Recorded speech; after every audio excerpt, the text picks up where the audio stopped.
Seguro que a viches centos de veces, pero se cadra non reparaches moito nela.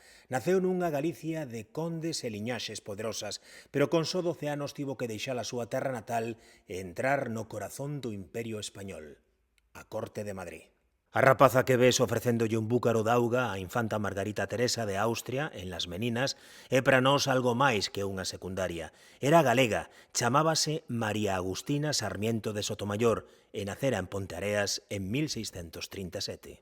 Tiña 14 anos cando Velázquez a pintou. Era menina da corte, un privilexio que lle aseguraba o seu futuro.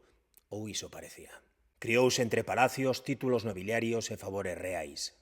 Casou en primeiras nupcias co conde de Aguilar de Inestrillas e co reis Felipe IV e Mariana de Austria como padriños, pero a historia non sempre cumpre o que promete. María Agustina enviuvou 2 veces, non tivo descendencia, perdeu rendas, grazas, seguridades, para volver á corte 2 veces máis, unha delas como dama da raíña Mariana.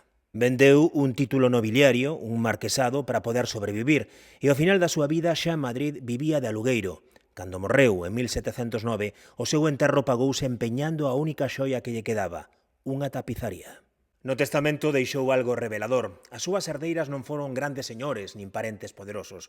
Foron 2 criadas, a súa familia real.